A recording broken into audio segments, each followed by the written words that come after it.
You've mentioned the Epping Forest District pot of money that you've received. Do you have any other funding streams that you get annually through grants or other authorities?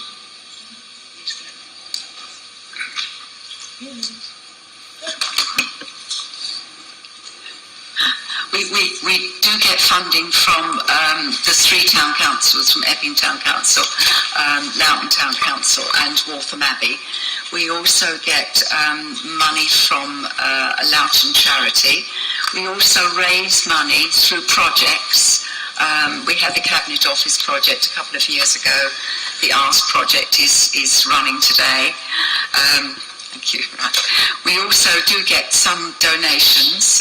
We were very lucky in that a grateful client at Waltham Abbey gave us £2,000 last year, which is very, very unexpected, but gives you some idea, I guess, about the help that we were able to give them. But having said that, of course, each year we start off having to apply, not for EFDC funding, I quite understand that, that's on a 3-year rolling programme, but other than that we do have to apply each year. So our budget as we set it out is prudent, and some years we do better than others. We've also got a Friends of Epping Forest District CAB who run quiz nights for us and also run 100 Club for us as well to get some money. Okay, sorry, on the back of that, do you also approach like a lot of the national charities, because you're obviously a registered charity yourself? I mean, I've just gone online to look at a lot of charity grants that are available.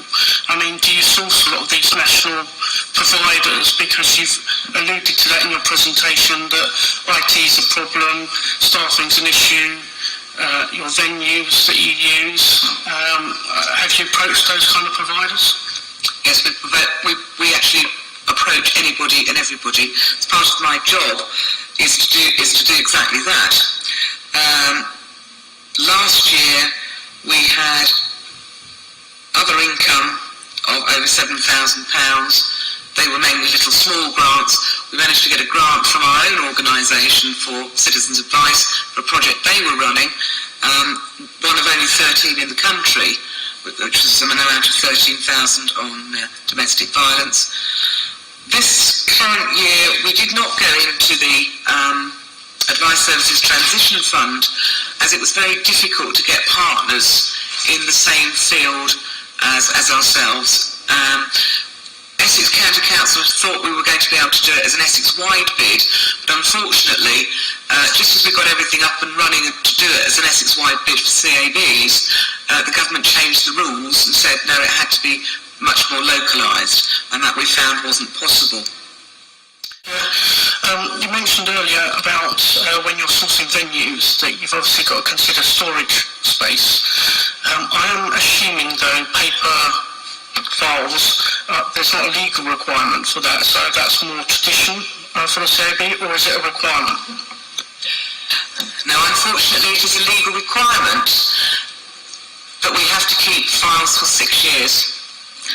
Particularly the debt files, which in some cases have to be kept for 12 years, because if there was to be a court case, somebody would want to claim against insurance or anything similar, we would need to be able to prove the evidence right back. We also have to keep the record books, such as the CPAG handbook and various other materials that we use to provide the advice, because we would have to prove that that was the advice we sought and that was where it was accessed from. So we have amounted. We are trying to go over to getting as much of it put onto into scanning, but the new Petra system is supposed to assist us with this, but as yet it isn't, and we are fully aware that we do need to reduce our paper. We shred every 6.5 years, the previous one, and we have clients are starting not to bring in quite so much paperwork with them. We don't keep the envelopes anymore or anything like that. We do get rid of that stuff, but there's an awful lot of paper that has to be kept for legal purposes. Thank you. Sorry, just on the back of that, when you get to a point when you do become much more IT friendly, if you like. Is there a time frame that the CAB are working to actually get to a point where office space can be shrunk down because you have gone electronic? And also, when you've mentioned about all the scanning, etc. required, is that because there's quite an admin backlog that maybe apprenticeships could help with, or something like that, that there would be grants out there to fund? Okay. Citizen Advice introduced the new computer system. We went online in June. I have to say, unfortunately, I received an email today to say that another 24 bureaus have now gone online onto the new system, and would we please stop asking it for reports, would we please stop asking it to do all sorts of things.